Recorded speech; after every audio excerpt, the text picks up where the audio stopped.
ఒక గుండాయన టీవీలో చెబుతున్నట్లు డబ్బులు ఎవరికి ఊరికే రావు. అది నిజమే కదా. మరి హర్ష సాయికి డబ్బులు ఎక్కడి నుంచి వస్తున్నాయి, ఎందుకు అందరికీ ఊరికే పంచుతున్నాడు అనేది బేతాళ ప్రశ్నగా మారింది. మన సినిమాల్లో చూస్తే ధనికులను కొట్టి పేదలకు పెట్టి దొంగతనం చేసినా గానీ హీరో అనిపించుకుంటాడు. హర్ష సాయి కూడా హీరో అనిపించుకోవడానికి ఇదే ఫాలో అవుతున్నాడని, కష్టార్జితాన్ని పేదలకు పెడుతున్నట్లు ఇస్తున్న బిల్డప్ వెనుక రహస్యమేంటి, హర్షకి వచ్చే డబ్బులు ఎలా వస్తున్నాయనే దానిపై పలు ఆరోపణలు వస్తున్నాయి. అసలు కథకి వస్తే, హర్ష సాయి బాగా పాపులర్ అయిన వ్యక్తి. యూట్యూబ్లో సుమారు 6.5 మిలియన్ల ఫాలోవర్స్ ఉండి దేశంలోనే నెంబర్ 1 యూట్యూబర్గా గుర్తింపు తెచ్చుకున్న హర్ష సాయి వ్యవహార శైలిపై వివిధ ఆరోపణలు గుప్పుమంటున్నాయి.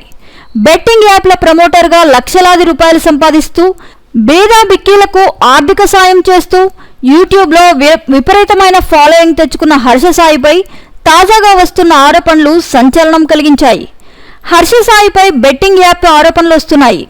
ప్రాణాంతకంగా మారిన బెట్టింగ్ యాప్లను విరివిగా ప్రమోట్ చేస్తూ కోట్ల రూపాయలు సంపాదిస్తున్నాడు.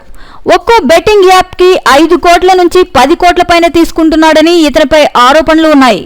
యువ సామ్రాట్ రవి అనే యూట్యూబర్ హర్ష సాయి బెట్టింగ్ బాగోతాన్ని బయటపెడుతూ హర్ష సాయి వల్ల అనేక మంది ఈ బెట్టింగ్ యాప్ ఉచ్చులో ఇరుక్కుంటున్నారని, కోట్లాది రూపాయలు పోగొట్టుకుని అప్పుల బాధతో ఆత్మహత్యలకు పాల్పడుతున్నారంటూ తీవ్ర ఆరోపణలు చేశారు. డబ్బులు పంచడానికి బెట్టింగ్ యాప్లకి సంబంధం ఏంటి అంటున్నారా? ఒక సెలబ్రిటీ పబ్లిసిటీ చేస్తే అందరూ ఆకర్షితులవుతూ ఉంటారు. హర్ష సాయి అదే ట్రెండ్ ఫాలో అయ్యాడు.